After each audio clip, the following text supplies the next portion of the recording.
semakin kita sering menggosok hati itu kayak cermin.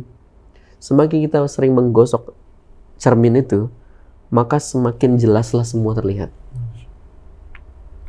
Jadi kayak materi PPA itu bukan saya menemukan. Dari dulu, sejak 1400 tahun yang lalu juga udah ada materi PPA. Tapi disibakkan. Kuncinya ya kata di Jalaluddin Rumi tadi, sering-sering bersihin diri lah, bersihin hati.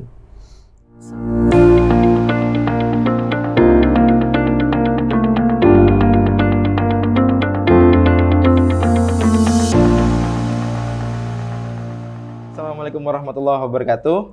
Bertemu dengan saya Mas Rahman di podcast series PPA Ruang Rasa, Seuntai Kata, Sejuta Cerita. Nah, alhamdulillah pada sore hari ini kita kedatangan narasumber podcast kita pada hari ini. Beliau adalah seorang founder dari PPA Institute dan juga komisaris di beberapa perusahaan. Udah tahu siapa narasumber kita?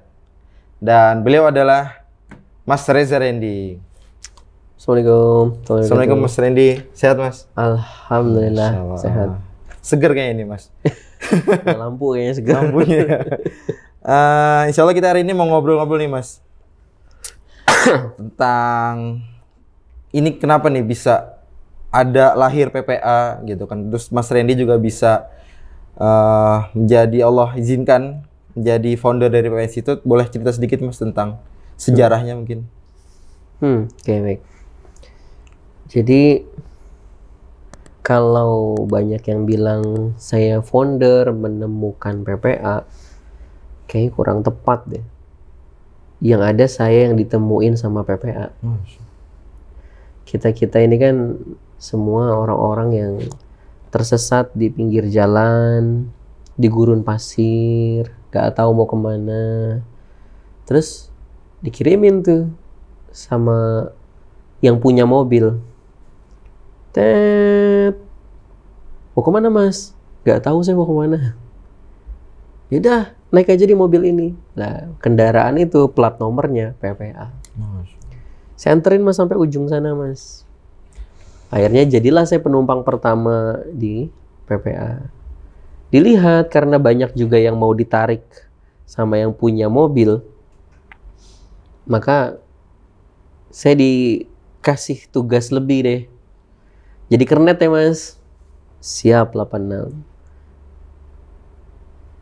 Ngelayanin teman-teman di dalam ya Mas. Siap 86. Jadi saya dan kawan-kawan semua alumni PPA, siapapun yang tergabung dalamnya itu ya penumpang aja di dalam mobil. Bukan penemu. Gitu Mas Rahman. Ya, jadi Masya Allah ya, luar biasa Mas Rendy ini sangat humbleness banget ya. Jadi beliau ini memang merasa dititipi ya Mas. Merasa dipertemukan dengan kendaraannya, yaitu kendaraan yang berplat nomor PPA itu sendiri. Dan kalau boleh ceritakan sedikit nih Mas, awal mula PPA berdiri itu seperti apa Mas? Bisa Allah titipkan? Ini kejadian berarti 10 tahun yang lalu kurang lebih. 10 tahun yang lalu saya masih mahasiswa dulu tuh Mas Rahman. Masih mahasiswa, kerja sambil kuliah. Nah, terus saat itu tuh kayak ngerasa hidup tuh hampa banget. Di kerjaan, di kuliahan tuh kayak pergi pagi pulang malam. Jadi kayak apa ya, sampai nanya gini, apa hidup hanya untuk kayak gini ya, gitu kan kawan. Lagi titik-titik galau hampa gitu ya, galau sama dan lagi titik-titik hampa gitu, kedatangan satu buku saat itu, judulnya rada provokatif tuh, Bosan Jadi Karyawan. Yang buku itu tuh buku bisnis, ngajakin bisnis, dan saya baca itu, langsung semangat 45 tuh. Bisa nih. Ternyata bisnis gampang ya. Bisa ya. Jadi gitu seringnya. orang baru baca buku bisnis udah ngerasa bisa bisnis. Padahal jalanin aja belum. Akhirnya dengan semangat 45 saat itu ya. Allahu Akbar. Takbir. Gak berapa lama kemudian udah nekat-nekatan resign. Kan disuruhnya resign tuh. Resign. Gak usah mikir dulu, yang penting resign dulu. Resign. Semangat Allahu Akbarnya bertahan cuma 3 hari saat itu. Hari pertama kan kawan, Allahu Akbar. Hari kedua, Allahu Akbar. Mencoba nguatin diri. Hari ketiga, Allahu Akbar. Mulai tekanan.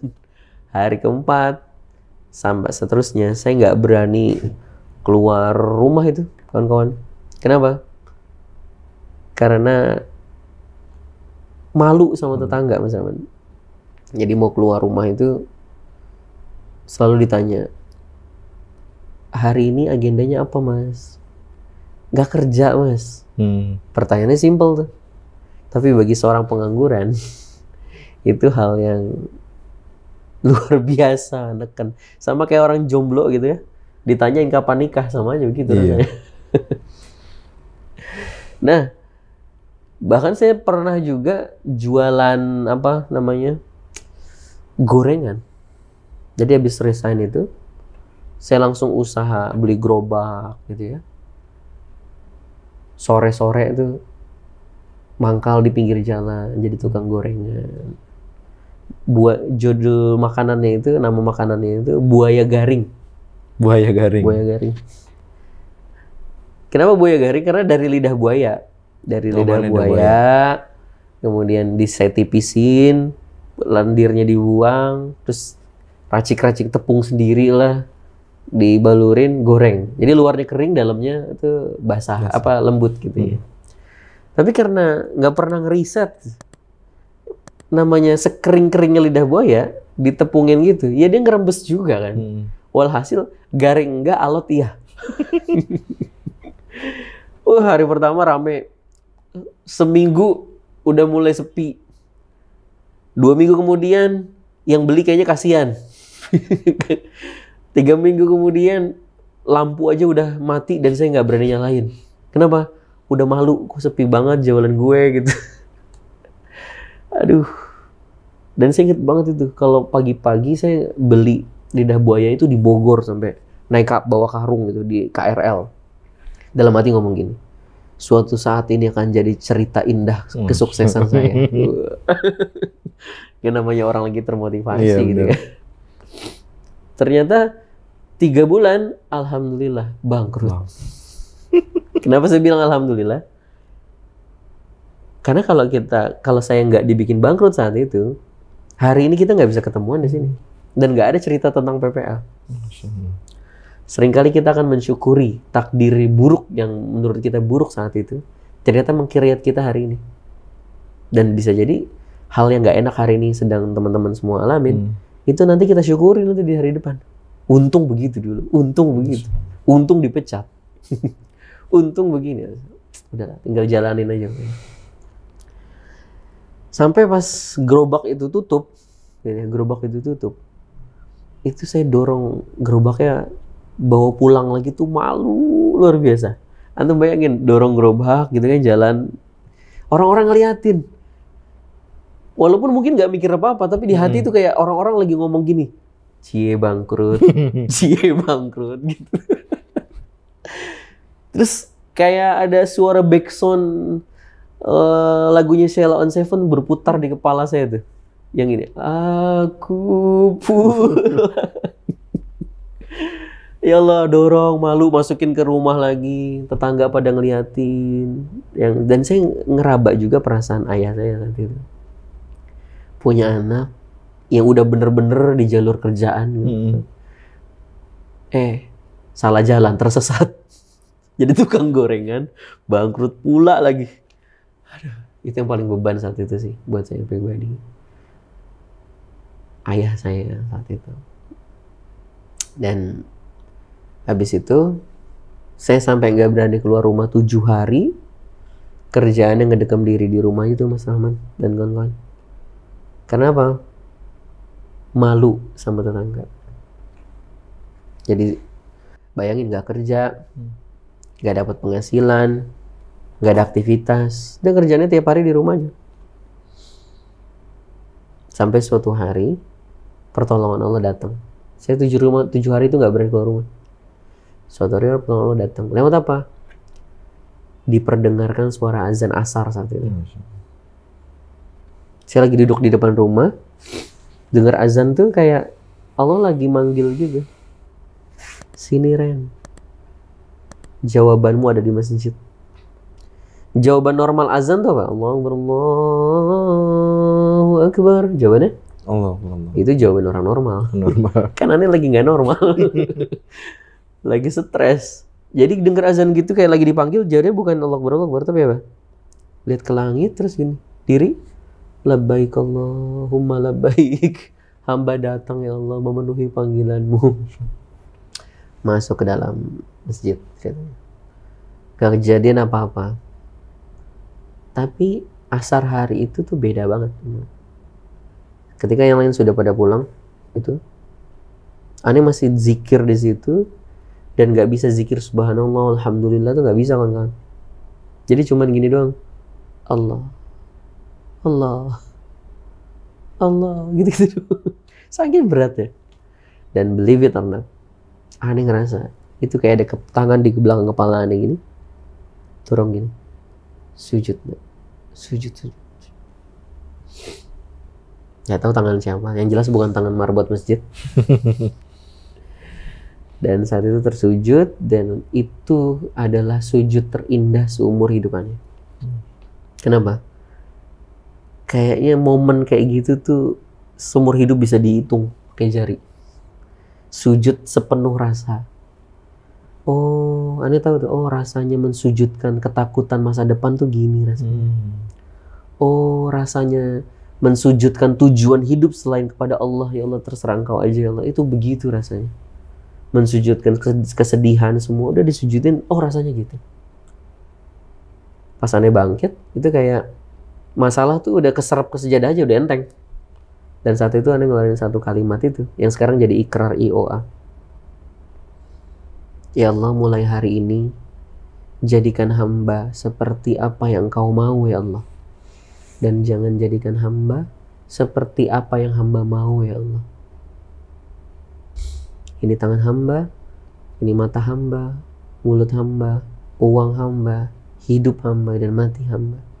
Inna sholati wa nusuki wa mahyaya wa mamati lillah. Pakai ya Allah untuk jadi jalan manfaat buat banyak orang. Hamba wakafkan diri hamba padamu ya Allah. Dan semenjak hari itu ya dirubah aja sama-sama. Dituntun ketemu ini, ketemu gini, tim dikumpulin, ya sampai hari inilah, simpelnya begitu. Jadi benar-benar orang yang sudah pasrah ya Mas, sudah nggak tahu mau kemana lagi gitu ya, sudah. Kadang dibikin mentok gitu dulu sih baru pasrah. Kalau lagi masih punya banyak jalan, biasanya pasrahnya belakangan. Mesti ngandelin ikhtiar nih biasanya kalau yang kayak gini. Terus dari masalah-masalah Mas Randy ini, terus gimana ceritanya nih Mas ketemu sama 5 poin PPA itu tuh? Ya. Jadi ketemu sama 5 poin PPA-nya itu setelah ana wakafin diri itu. Itu ana ikut sebuah training lah. Ikut sebuah training. Training itu training kesehatan. Biaya ikutnya bagi seorang mahasiswa itu gede banget bro. Saat itu 3,5 juta gitu. Bagi mahasiswa kan uangnya belum banyak ya, belum ada. Tapi bismillah, karena Anda bilang ya Allah tuntun hamba, Anda ngikutin aja tuntunan Allah. Diketemuin itu, pas dilihat, wah niatannya cuma satu, nih bisa dipakai buat nolong banyak orang nih. Jadi emang tujuan hidupannya dari dulu itu sih, yaitu pengen bermanfaat banyak bagi sebanyak mungkin orang. Makanya Anda ngambil farmasi. Anda kan ditawarin sama bapak tuh, masuk SMA apa farmasi? SMA begini, farmasi gini Ren. Anda milih farmasi karena bisa nolong orang. Nah, training itu ngasih skill buat nolong orang. Jadi Anda tertarik ke situ. Jadilah Anda masuk ke situ, kawan-kawan semua. berjalan terapi beberapa lama di sana dan pengen banget ngajak kawan-kawan mahasiswa lain tuh gabung juga di situ. Dan yang terjadi saat itu mereka ya ngeluhnya sama, nggak punya uang, nggak punya uang, nggak punya uang. Sampai saya aneh banget, aneh gelar sejadah sholat duha saat itu. Dan dia bilang gini, Allah kasih saya satu ilmu aja yang bisa nolong teman-teman hamba tuh ya Allah biar bisa ikutan training. Jadi mintanya gitu doang. Besok paginya aneh tuh didatengin buku-buku, guru-guru, tokoh-tokoh yang notabene itu semingguan kayak Allah menunjukin ini loh Ren, orang-orang ilmu-ilmu bukan untuk jadi orang sukses, tapi orang yang aku tolong, aku kasih pertolongan.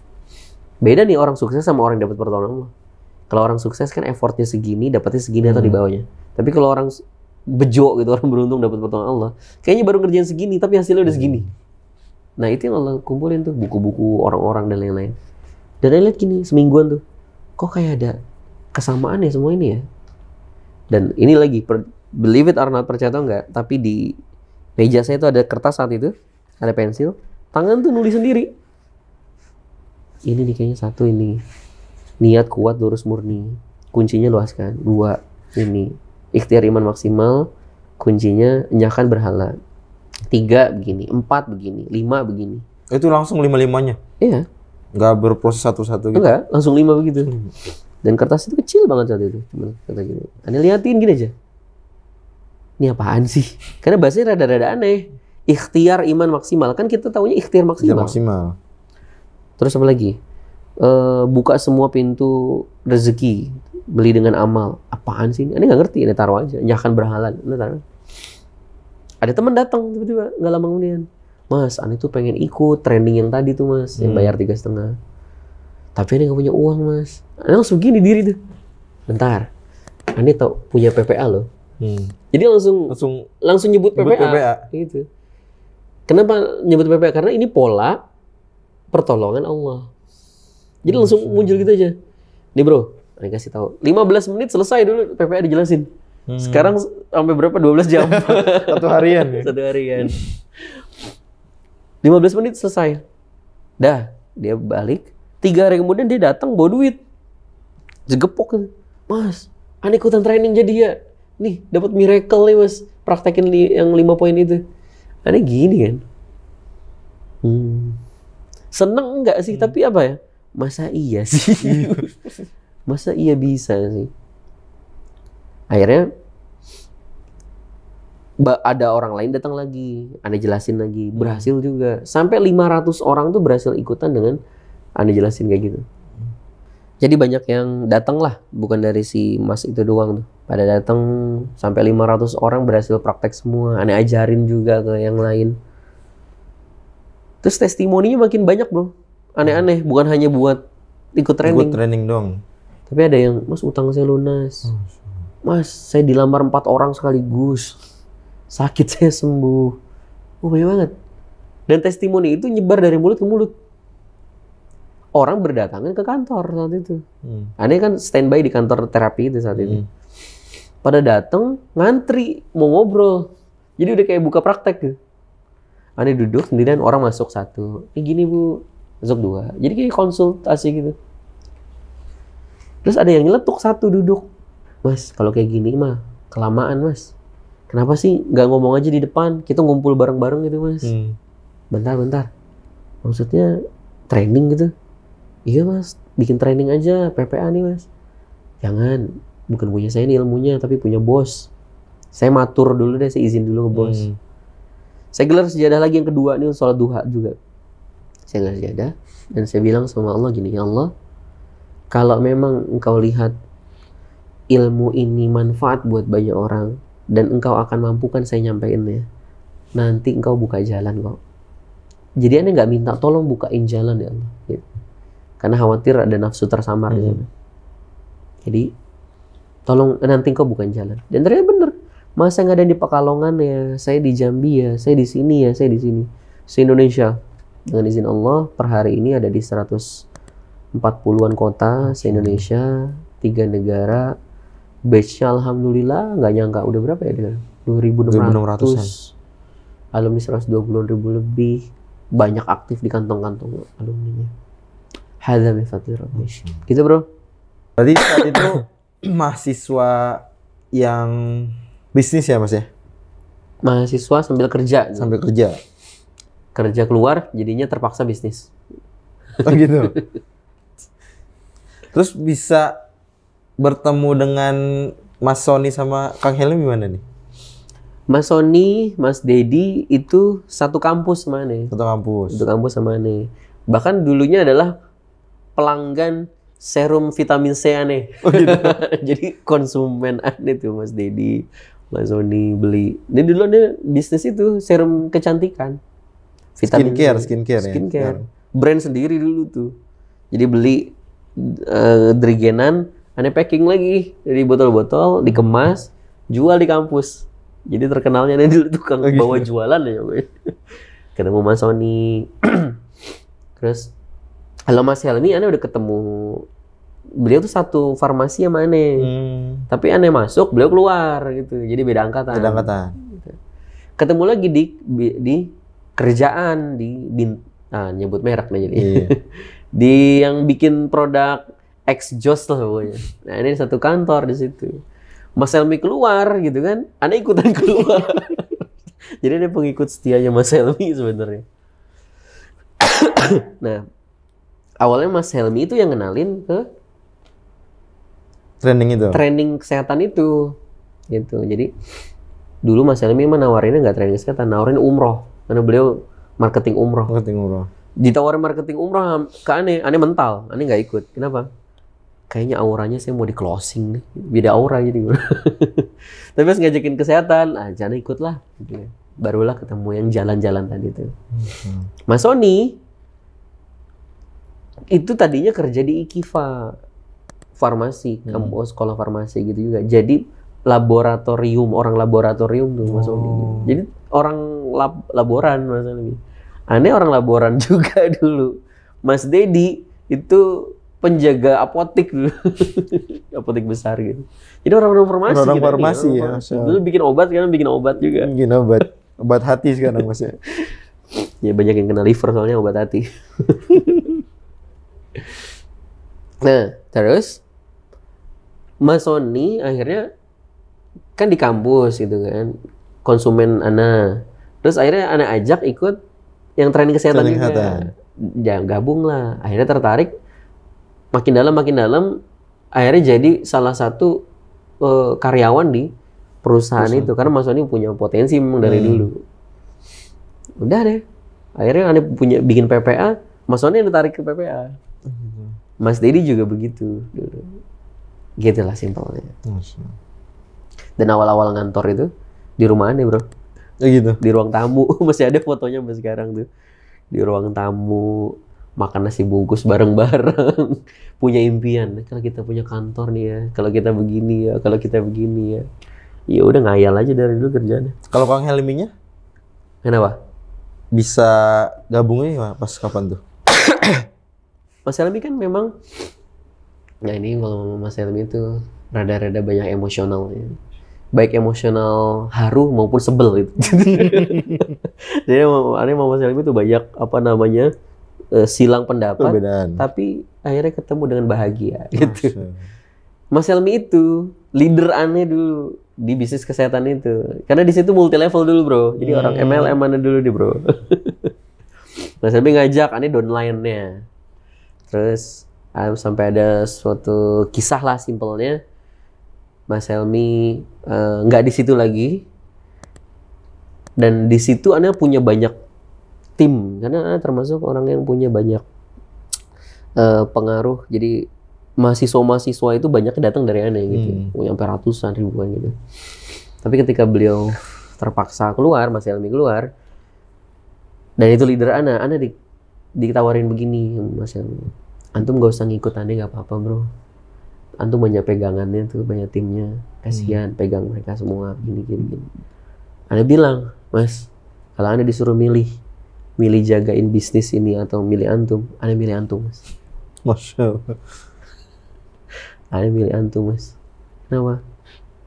Karena antum yang ngangkat Ane saat Ane lagi gelap. Antum nolong Ane, antum udah Anda nganggap kakak sendiri lah bagi Ane. Gak apa-apa nih kehilangan ratusan orang, Mas. Asal Ane gak kehilangan bareng sama antum. Dan Ane keluar berdua udah. Tim tinggal semua di sana. Nah gitulah, itulah awal-awal. Jadi pada saat menjalankan MLM itu udah ada ilmu PPA-nya, Mas? Iya, justru ilmu PPA itu dulu dipakai untuk orang-orang yang habis di preview kesehatan itu, kemudian pada nggak bisa ikut gara-gara punya uang, ada sesi tambahan dari Ane. 15 menit, setengah jam Ane sharing. Ini PPA Bu, nanti bisa begini ya. Jadi sesi tambahan aja. Nah, habis itu barulah mereka praktek ikutan akhirnya. Gitu. Ngomongin miracle, pasti banyak nih Mas teman-teman yang ngerasa miracle itu beneran ada nggak sih? Terus pengalaman Mas Randy apa nih miracle yang merasa paling berkesan sampai sekarang? Miracle itu ada apa enggak sih? Menurut antum sendiri ada nggak? Ada kalau saya. Ada atau pasti ada? Pasti ada. Kita ini gini, orang tuh kalau udah sering nyium bau parfum, parfum yang sering dipakai itu udah nggak kecium. Sama orang tinggal di tempat pembuangan sampah, sehari biasa, 2 hari biasa, seminggu udah mulai adaptasi. Jadi ini kita nih keseringan dikelilingi dengan miracle sampai nggak terasa lagi miracle-nya. Titanic itu baru kelihatan kalau kapan? Titanic itu kelihatan kalau dikeringin lautnya, bro. Sama, kita baru bisa ngeliat itu sebuah miracle kalau seringnya dikeringin dulu. Contoh, kita bisa ngeliat gini aja, ini kan miracle. Tapi udah keseringan kayak dapat bisa ngeliat, jadinya nggak berasa lagi miracle. Sampai dibikin sama Allah misalnya nauzubillah min zalik, buta seminggu, blok. Hari ke-8, antum udah pasrah, tiba-tiba melek, bisa ngeliat, itu miracle bukan? Lah, kenapa yang baru kebuka miracle itu disebut miracle, tapi 10-an tahun gak dibilang miracle? Kan aneh. Itu maksudnya. Kita ini kebanyakan dikelilingi dengan miracle sampai gak terasa lagi miracle-nya. Ini miracle itu ada, sering kejadian. Nah, tapi kalau yang dimaksud miracle adalah kayak kejadian yang besar gitu, dan antum nanya begitu, maka saya jawab, ya banyak. Ya kantor ini aja miracle kan, dikasih sama Allah. Tim se-Indonesia, pengurus-pengurus aktif dengan izin Allah. Itu banyak orang nanya, bro, Mas, itu mereka dibayar berapa pasukan di lapangan sampai bisa seaktif itu? Dikasih apaan dan lain-lain? Enggak. Enggak dikasih apa-apa, enggak digini, biasa-biasa aja. Tapi Allah bikin hatinya mengikat semua. Kan itu miracle. Kalau bilang apa? Walaupun kita mau nafkahin harta sedunia, lau anfaqta ma fil ardi jami'a, kalau kita mau infakkan seluruh harta dunia untuk ngikat satu orang, nggak bisa. Tapi Allah yang mengikat, berarti kan mahal banget. Gitu. Dan banyak kawan-kawan. Saya dapat istri hafizah, ya miracle, ya nggak bro? Padahal dulu mimpinya ya Allah, ngafal 30 juz saja, alhamdulillah, itu juz 30 gitu, 30 juz, 30 dapat istrinya hafizah, juz 30 juz. Dapat teman-teman terbaik, dapat kantor lah, dapat ini, tim aktif, training sampai 2.600 batch. Anda pernah ikut training sampai 2.600 batch nggak bro? Belum. Hadza min fadli Rabbi. Itu miracle gitu kan. Ya, bukan karena PP-nya hebat atau saya yang punya karomah atau gimana, bukan. Tapi memang ini Allah yang maha baik sama kita semua. Asalkan kita jadi orang yang tahu diri. Itu aja. Berarti pemahaman saya selama ini tentang miracle tuh ya tadi Mas, suatu hal yang besar, yang sangat berkesan itu, tapi padahal hal yang sederhana miracle. Kita nggak akan bisa mensyukuri hal yang besar kalau kita belum bisa mensyukuri hal yang kecil. Gitu bro. Sekarang kan Mas Randy ada sebuah program baru ya Mas, Kit the Miracle. Itu Kalau saya sih yang ada di benak saya bagaimana bisa menemukan formula-formula materi baru gitu Mas. Itu bagaimana Mas? Bukan menemukan, ditemukan. Jadi pandangan kita tuh, kalau Jalaluddin Rumi tuh bilang gini, seseorang melihat sesuatu itu berdasarkan kadar cahayanya. Ya gini lah, meja ini bisa kelihatan karena ada cahaya, kan gitu, mantul ke mata kita masuk. Dan buku karena ada cahaya. Kalau gelap kan nggak kelihatan. Nah, semakin kita sering menggosok hati itu kayak cermin. Semakin kita sering menggosok cermin itu, maka semakin jelaslah semua terlihat. Jadi kayak materi PPA itu bukan saya menemukan. Dari dulu, sejak 1400 tahun yang lalu juga udah ada materi PPA. Tapi disibakkan. Kuncinya ya kata di Jalaluddin Rumi tadi, sering-sering bersihin diri lah, bersihin hati. Sama pun dengan materi Get the Miracle. 2600 angkatan, 7 tahun sampai 10 tahun materi PPA. Apa Get the Miracle itu? Belum ada materi itu. Udah ada bro dari dulu. Sanding-sandingan sama PPA udah ada. Tapi kayak nggak ada. Sekarang gini, antum tahu nggak di sini ada apa? Kosong. Tapi sebenarnya ada angin nggak di sini? Ada kuman nggak di sini? Ada juga banyak gitu kan. Nggak kelihatan. Karena memang belum disibakkan sama Allah. Simpelnya mah begitu. Sama materi Get the Miracle udah ada dari dulu, tapi belum disibakkan. Bisa jadi karena anehnya yang masih kotor. Kitanya yang masih kotor. Sama kayak solusi belum kelihatan tuh. Bukan nggak ada solusinya, tapi nggak kelihatan. Simpelnya kayak naik mobil, hujan deras, wipernya mati. Bawa mobil gimana? Hati-hati. Takut, hati-hati kan gitu ya. Pertanyaannya, jalannya ada nggak? Ada, hanya tidak kelihatan. Lihat, karena derasnya apa? Hujan. Derasnya dosa. Wiper istighfar itulah nanti slide, kelihatannya jalannya. Sama Get the Miracle juga dari dulu udah ada, tapi baru disibakkan sekarang gara-gara mungkin saya banyak dosa. Nah, apa bedanya PPA sama Get the Miracle? Kan itu ya yang menjadi pertanyaan kan. PPA itu kalau bagi yang udah ngikutin, ini ngomonginnya tauhid bro. Ngomonginnya ilmu keyakinan, ilmu iman, ilmu percaya sama Allah, mengenal Allah, simpelnya begitu. Bukankah itu udah selesai mas? Mengenal Allah itu jadi puncak dari semua. Betul. Tapi banyak yang nangis-nangis di kelas, ikut kajian di kajian-kajian dan lain-lain, ngerasa udah jatuh cinta sama Allah, tapi ternyata dalam kesehariannya gak ada perubahan sama sekali. Allah datang sepertiga malam, dia tidur. Itu yang ngomong cinta. Ngomong cinta sampai nangis-nangis, katanya kalau nginget Allah tuh bisa langsung terasa anget, bisa ngerasa haru. Terus mulut masih nyakitin orang. Apa itu cinta?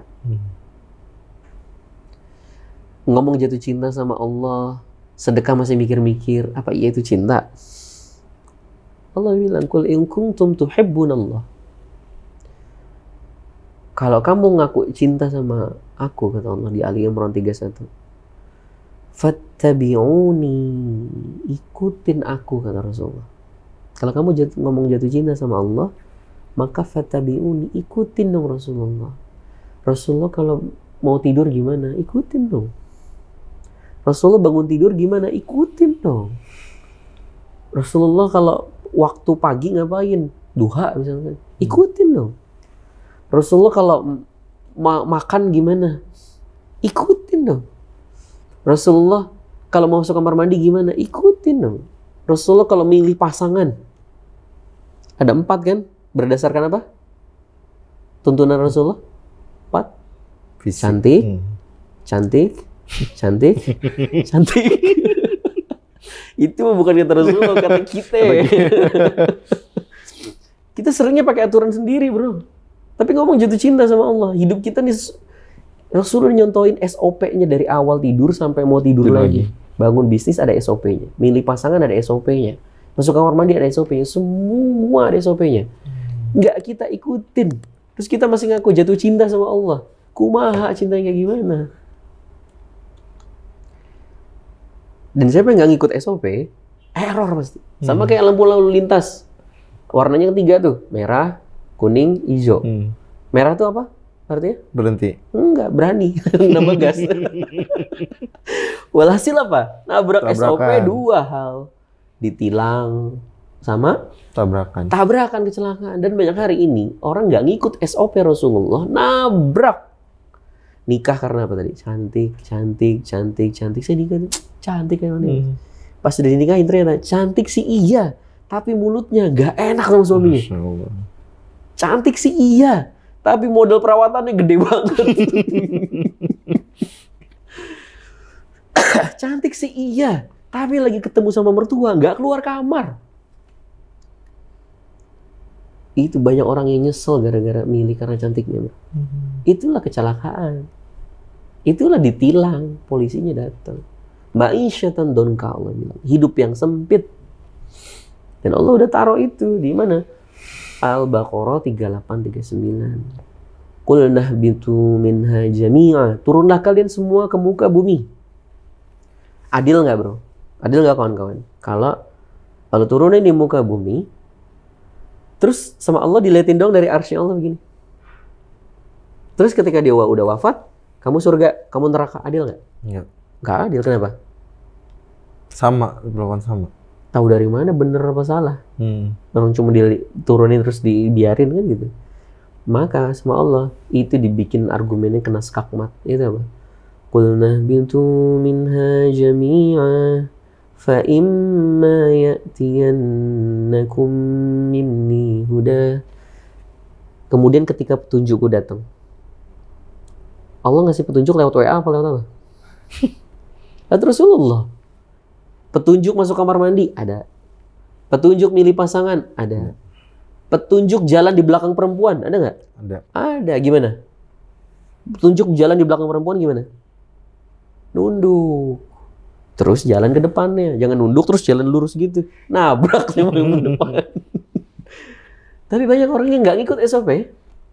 Dilihatin aja dari belakang gitu kan. Akhirnya nafsunya dibiarin terus dapat makanan. Makin gede nafsunya, mulai deh berani nontonnya nggak bener. Mulai deh akhirnya nyoba-nyoba main Tinder lah dan lain-lain, nyari pasangan yang lain. Mulai deh keluarganya bermasalah. Mulai nggak suka sama istrinya. Dan itu dimulai dari nabrak SOP. Allah bilang apa? Fa imma ya'tiyannakum minni huda, faman tabi'a hudaya. Siapa yang ikut petunjukku? Ditunjukin sama Rasulullah. Fala khaufun 'alaihim wa lahum yahzanun. Dia nggak lagi sedih, nggak lagi khauf, takut ya, nggak lagi takut dan nggak lagi sedih. Masa depan tuh takut. Kemarin masa lalu itu sedih. Kita mensedihkan masa lalu dan mentakutkan masa depan. Sama Allah dibilang apa? Siapa yang ikut petunjukku dijamin. Tapi ayat 39-nya, walladzina kafaru wa kazzabu bi ayatina. Dia yang tutup diri. Dicontohin sama Rasulullah masuk kaki kiri kamar mandi. Enggak. Saya kaki kanan aja. Minum duduk makan ya? Enggak, saya diri aja. Kafaru, tutup diri dari petunjuk. Wa kadzabu. Beda nih, kafaru dia nggak mau denger. Kadzabu, dia tahu tapi dia nggak jalanin. Dia nggak mau tahu, atau dia yang udah tahu tapi nggak mau jalanin. Maka sama Allah bilang apa? Ulaika ashabun nar. Dia itu penghuni neraka. Keburukan-keburukan datang. Yang tadi tuh salah milih pasangan. Kencing, mohon maaf ya, buang air kecil nih. Sambil berdiri akhirnya batu ginjal. Makan sambil berdiri ada efeknya dan lain-lain. Pengaturan keuangan boros, nggak diikutin cara Rasulullah, akhirnya kemiskinan dan lain-lain. Itu ulaika ashabun nar. Hum fiha khalidun, dan mereka keluar. Get the Miracle membahas tentang takwa. Tentang ikut SOP. Pemahaman tentang SOP, pentingnya SOP, cara SOP, belokan SOP, dan tantangan ujian SOP. Semua dibahas di Get the Miracle. PPA ngebahas iman. Get the Miracle bahas takwa. Antara iman dan takwa ini adalah dua kaki miracle. Iman tanpa takwa dusta, takwa tanpa iman kosong, hampa. dan kita butuh duanya. Dan Allah ngabarin tuh miracle kepada dua nih. Wa basyiril ladzina amanu wa amilus sholihat. Selalu begitu. Iman, amal soleh, iman, takwa. Ala inna awliya Allah. Ketahuilah para kekasihnya Allah la khaufun alaihim wa lahum yahzanun. Enggak lagi takut, enggak lagi sedih. Siapa? Alladzina amanu wa kanu yattaqun. Orang-orang beriman dan bertakwa. Selalu dua ini. Maka saya bilang PPA sama Get the Miracle nggak bisa dipisah, bro. Gitu jadinya. Insya Allah. Jadi teman-teman yang sudah ikut PPA juga harus ikut Get the Miracle agar bisa Allah kasih petunjuk melalui dua kaki itu ya Mas ya. Iman dan takwa. Oke. Kaitannya Get the Miracle ini kan juga sangat berpengaruh. Terus Mas ini juga nulis bukunya juga ya Mas? Itu isinya kurang lebih tentang trainingnya atau gimana Mas? Ya, jadi ada yang sama kayak buku PPA. Buku-buku PPA itu ada yang di buku nggak ada di training, ada di training nggak ada di buku. Jadi saling ngelengkapin. Gitu. Ya, dan ini ada dua dari tulisan dari Mas Randy. Yang pertama ada pola pertolongan Allah, dan yang sebelahnya ada pesan cintanya. Kalau yang ini tentang apa nih Mas? Satu lagi belum ada, Get the Miracle. Get the Miracle. Masih on cetak. Pre-order nih, bisa di-order gitu kan. Kalau pesan cintanya itu tentang apa nih Mas? Jadi ini trilogi, bro. Satu lagi sama buku Trilogi. Trilogi pertolongan Allah. Dan kalau dilihat dari warnanya, nuansanya, konsepnya, ini nggak didesain memang dari awal. Anda pengen buku PPA begini aja pengen aneh. Pokoknya gelap gitu kan, ada cahayanya, orang lagi doa di gurun pasir. Kondisi gelap, doa menanti cahaya. Kondisinya malam. Pesan cintanya, kondisinya fajar, bro. Dia setelah dia berdoa dan lain-lain untuk dapat Allah, akhirnya dia bisa baca pesan cintanya dari Allah. Karena Allah nih ngasih pesan tuh nggak lewat WA, tapi langsung Allah kasih ke hati, Allah titipin ke lisan orang dan lain-lain. Kita betul membaca pesan-pesan min ayatillah dari Allah. Udah mulai fajar nih, udah mulai mau dapat keajaiban. Di buku ketiga, pengukuhannya. Covernya itu warnanya putih, cahaya langit. Dan dari gelap, malam, fajar. Siang hari, terang benderang. Nah itu konsep Get the Miracle. Trilogi pertolongan Allah. Dan lihat orangnya, bro. Aneh baru nggak juga. Ini orangnya di tempat kerendahan, gurun pasir. Dia udah mulai ke tempat puncak tertinggi. Tapi di buku ketiga sama Allah dibikin nggak ada gambar orangnya. Ternyata puncak dari segala puncak adalah ketiadaan diri. Nggak ada, hanya tinggal Allah. Dan itu baru dibahas di sini. Iya betul. Insyaallah, tabarakallah. Closing statement dari Mas Randy mungkin. Kira-kira apa yang bisa disampaikan ke teman-teman penonton podcast YouTube PPA ini? Keluarga saya semua, dimanapun teman-teman berada, baik yang alumni PPA maupun non-alumni PPA, ketahuilah kita nih diciptakan, bukan menciptakan. Maka sering-seringlah nanya, untuk apa saya diciptain ya Allah? Apa yang Engkau inginkan dari hadirnya hambamu ini ya Allah? Kita nih seringnya dibalik, ya Allah saya pengennya begini. Sekarang coba tanya dalam kesendirian, ya Allah apa yang Kau inginkan dari adanya diri hamba? Maka tuntun hamba ya Allah sesuai inginmu, bukan ingin hamba. And let's see what will happen. Dan lihat apa yang kejadian. Your life will never be same again. Hidup Anda gak akan sama lagi. Tuntun langsung. Ulaika ala hudam mir rabbihim. Mereka adalah orang-orang yang dapat petunjuk langsung, huda mir rabbihim. Petunjuk dari Rabbnya langsung. Wa ulaika humul muflihun. Dan mereka orang-orang yang beruntung. Gitu. Masya Allah. Jadi begitu teman-teman. Mudah-mudahan nanti kita bisa berjumpa lagi di podcast berikutnya bersama Mas Randy dengan tema yang akan kita bahas lebih menarik tentunya. Dan terima kasih banyak Mas Randy. Siap, hatur nuhun. Jazakallah khair. Dan insya Allah kita akan berjumpa lagi di podcast series PPA Ruang Rasa, Seuntai Kata Sejuta Cerita. Dan saya pamit undur diri. Wassalamualaikum warahmatullahi wabarakatuh. Terima kasih sudah menonton podcast series PPA Ruang Rasa. Nantikan video-video selanjutnya. Support terus channel PPA Institute. Jangan lupa like, subscribe, dan komen. Dan kunjungi website kita di ppainstitute.com.